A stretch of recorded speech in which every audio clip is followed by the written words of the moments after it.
السلام علیکم۔ طالب نقوی ایڈوکیٹ اپنے صدائے محرومین چینل کے ساتھ حاضر ناظرین، آج ہم خوشخبریاں لے کے آ رہے ہیں لیبرز کے حوالے سے اور گروپ انشورنس کے حوالے سے۔ بہت عرصے سے قارئین کہہ رہے تھے کہ کچھ بتائیں، آج ہم اس کی اپڈیٹ آپ کو دیں گے اور پھر آخر میں ہم پی ٹی سی ایل کے حوالے سے بات کریں گے اس میں کچھ کلیریفیکیشن اور کچھ اور معاملات۔ تو آئیے ویڈیو کا آغاز کرتے ہیں۔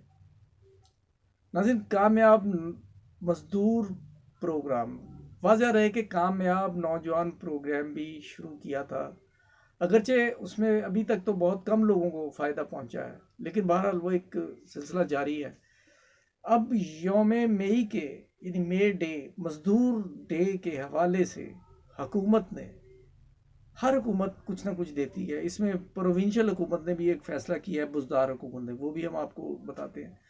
تو یہ اعلان کیا ہے کہ کامیاب مزدور پروگرام، اس کا اعلان کیا ہے، اور یہ کیا ہے ہم اس کے بارے میں آپ کو بتاتے ہیں۔ جیسا کہ آپ جانتے ہیں کہ ای او بی آئی ایک ادارہ ہے جو آجر اور مزدور کی طرف سے جو کنٹریبیوشن ہوتی ہے اس کی بنیاد پر، جو مزدور جب ریٹائر ہو جاتے ہیں تو انہیں وہ سروس کرنے کے قابل نہیں رہتے تو انہیں ماہانہ پینشن دی جاتی ہے۔ گزشتہ سالوں میں تو یہ بہت کم تھی، لیکن اس حکومت کا یہ کارنامہ ہے کہ انہوں نے 5800 سے شاید بڑھا کر 8500 کر دی ہے، لیکن 8500 بھی موجودہ حالات میں بہت زیادہ نہیں ہے۔ اور جو ایپوا ایک جو تنظیم ہے جو کام کر رہی ہے، ان کا یہ مطالبہ ہے کہ بیسک پے کے برابر کیا جائے۔ یہ مطالبہ تو چلے گا، لیکن اس سے پہلے کہ میں آپ کو کامیاب نوجوان پروگرام کے بارے میں بتاؤں، بزدار حکومت کی طرف سے یہ جو اعلان ہوا ہے اس کی میں اسے بتانا جو ہے نا وہ ضروری سمجھتا ہوں کہ انہوں نے ماہانہ اجرت جو ہے مزدور کی وہ 20,000 مقرر کر دی ہے، یعنی انہوں نے مزدور ڈے پہ یہ پیکج دیا ہے۔ ظاہر ہے کہ جو غربت سے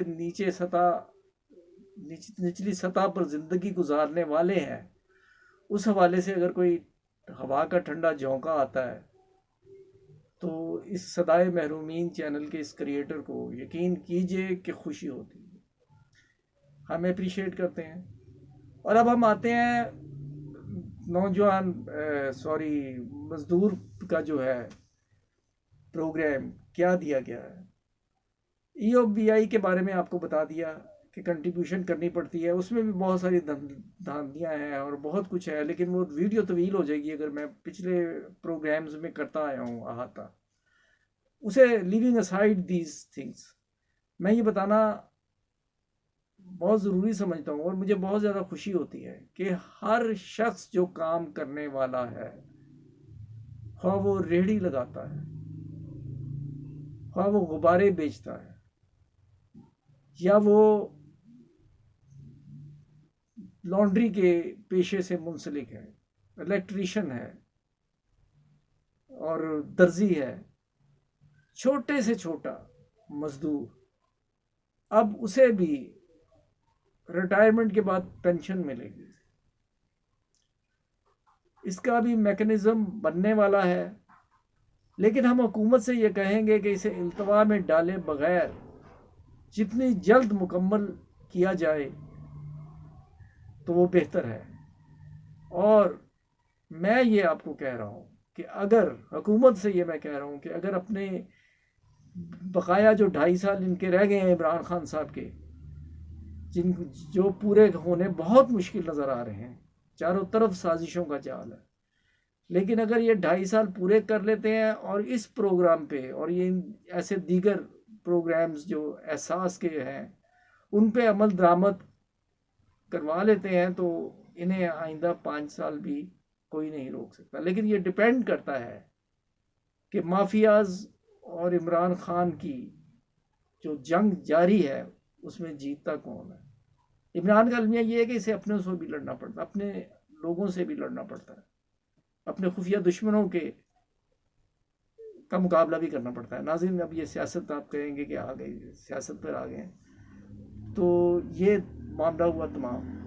ناظرین، گروپ انشورنس کے حوالے سے مجھے کہا گیا تھا کہ آپ بتائیں کہ یہ معاملہ کیا ہے. تو اس میں مختصراً یہ بتا دیتا ہوں کہ سرکاری ملازمین کو کہ کچھ پیسے کٹتے تھے اور جو گزٹڈ ہوتے تھے وہ انہیں دینے پڑتے تھے, اور جو گزٹڈ نہیں ہوتے تھے ان کا گورنمنٹ کنٹریبیوٹ کرتی تھی, اور پھر وہ جب اگر خدا نخواستہ دوران سروس ان کا انتقال ہو گیا تو پھر انہیں رقم ملتی تھی. لیکن اس پہ یہ بڑا مزہ کا خیز تھا جو قانون تھا, کیونکہ انشورنس میں تو یہ ہوتا ہے کہ اگر مقررہ مدت میں سروائیو بھی کر جائے تو پیسے ملتے ہیں. تو اس پہ بہت ساری ریٹس ہوئی. قصہ مختصر یہ کہ عدالتی چارہ جوئی کے نتیجے میں بلوچستان اور خیبر پختونخوا میں یہ شروع ہو چکا ہے. اب دیگر لوگوں کو بھی پینشنرز کو بھی ہوش آئی. اب وہ پینشنرز حضرات بھی ظاہر ہے گئے عدالت میں, اور سندھ کی حد تک اور پنجاب کی حد تک اور وفاق کی حد تک یہ ابھی ہونا باقی ہے. اس میں لاہور ہائی کورٹ میں بھی کچھ کیسز وغیرہ چل رہے ہیں, بلکہ اچھے خاصے چل رہے ہیں. اور ایک ریلیونٹ کویسچن جو ہم سے ناظرین نے پوچھا ہے اس کا ہم آپ کو جواب دیں گے. مجھ سے یہ سوال کیا گیا ہے, کیا اگر یہ کیسز ہو جاتے ہیں, ہم الاؤ ہو جاتا ہے, تو کیا ہم سب کو فائدہ ملے گا؟ اس کا براہ راست جواب تو یہ ہے, جی ہاں آپ کو فائدہ ملے گا. ہیونگ سیڈ دس, یہ وضاحت ضروری ہے کہ اگر آرڈرز میں یہ لکھا ہوا subject to the extent of petitioner only, یا ان کا فائدہ صرف ان لوگوں کو ہوتا ہے جو عدالت میں جاتے ہیں, کیونکہ ایک میکسم بھی ہے کہ عدالت ان کا ساتھ دیتی ہے جو اپنے حقوق پر چوکس پہرے داروں کی طرح پہرا دیتے ہیں. تو اگر آپ نہیں ہیں, الٹیمیٹلی مل جائے گا, لیکن اس کے لیے پھر اگین آپ کو چارہ جوئی کرنی پڑے گی. تو اگر میرا مشورہ آپ مانیں تو وہ یہی ہے کہ آپ کو چاہیے کہ آپ بھی اس ریٹ پٹیشن کا حصہ بن جائیں, تاکہ آئندہ آنے والے دنوں میں کمپلیکیشنز نہ ہوں. کیونکہ بعض اوقات یہ بھی ہوتا ہے کہ آگے اگر اپیل ہو جائے یا کچھ اور ہو جائے تو جو بینیفٹ ملا ہوتا ہے وہ جن لوگوں کو وہ تو نہیں چھینا جاتا, لیکن فردر سلسلہ بند کر دیا جاتا ہے. تو اس سلسلے میں ہم حاضر ہیں. ڈسکرپشن میں فون نمبر دیا گیا ہے, اگر اس حوالے سے آپ کو ضرورت ہے تو ہم حاضر ہیں. ناظرین, یہ تو ہو گیا گروپ انشورنس کا معاملہ. اب پی ٹی سی ایل کے جو پینشنرز ہیں وہ سخت پریشانی کا شکار ہیں, اور ان کی پریشانی کے اسباب میں سے ایک تو یہ ہے کہ بہت سارے لوگ جو بیچارے جن کی پینشن بھی زیادہ نہیں ہوتی, اور میں یہ سمجھتا ہوں کہ یہ صرف پی ٹی سی ایل کے پینشنرز نہیں بلکہ سب کا یہ مسئلہ ہے کہ اب پوسٹ آفس سے پینشن آپ ڈرا نہیں کر سکیں گے, اور جب وہاں سے ڈرا نہیں کر سکیں گے تو بینک میں آپ کا اکاؤنٹ کھولنا لازم ہے. مجھ سے یہ پوچھا گیا ہے کہ اگر ہم نہ کھولیں تو کیا ہوگا, تو میں آپ کو یہ کیٹیگری کے لیے بتا رہا ہوں کہ اگر آپ اکاؤنٹس نہیں کھولیں گے تو پوسٹ آفس سے آپ کو پیمنٹ بند ہو جائے گی. تو اس سلسلے میں آپ کو کمپلیکیشنز اور زیادہ سہنی پڑیں گی. تو اس حوالے سے ویورز نے بتایا کہ انہیں پیٹیٹ کی طرف سے یعنی پینشن ٹرسٹ کی طرف سے ملے ہیں لیٹرز ملے ہیں جس میں کہا گیا ہے کہ تمام پاکستان کے جو جی پی اوز ہیں وہاں فیسیلیٹیشن سینٹرز قائم کر دیے گئے ہیں. تو میرا مشورہ یہ ہے کہ آپ اپنے پہلی فرصت میں وہاں بینک اکاؤنٹ کھلوا لیں, اور اس میں یہ سہولت ہوتی ہے کہ وقت سے بھی پہلے, مہینہ ختم ہونے سے پہلے پے مل جاتی ہے. لیکن اس کا کیا کیجئے کہ میں نے خود پینشنرز کو اس حوالے سے پریشان دیکھا. پینشنرز میں ناظرین ہر کیٹیگری کے لوگ شامل ہیں.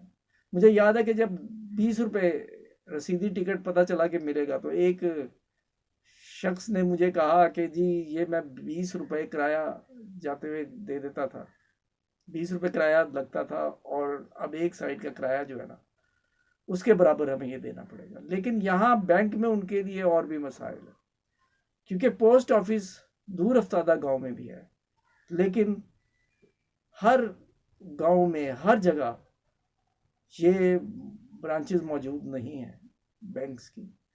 اور ریٹائرمنٹ کے بعد ظاہر ہے کہ اپنے آبائی شہر میں, دیہات میں, تحصیل میں انسان سکونت اختیار کر لیتا ہے.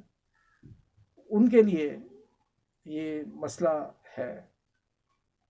اب دیکھیے کہ اس پہ اب حکومت کا چونکہ فیصلہ ہے, ارباب اختیار سے یہ کہا ضرور جا سکتا ہے کہ کوئی بھی صورت ایسی نکالی جائے کہ غریب آدمی پہ بوجھ کم سے کم پڑے۔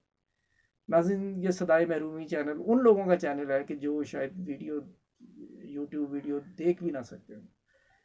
اس ویڈیو بنانے کا مقصد یہ ہوتا ہے کہ اگر آپ زیادہ سے زیادہ شیئر کریں گے تو یہ ارباب اختیار تک پہنچ جاتی ہے، کیونکہ سوشل میڈیا آج کل زیادہ متحرک ہے اور حکومت کے لوگ بھی سوشل میڈیا کو پہ ڈیپینڈ کرتے ہیں دیکھنے کے لیے، کیونکہ الیکٹرانک میڈیا میں بہت ساری حدود و قیود ہوتی ہیں۔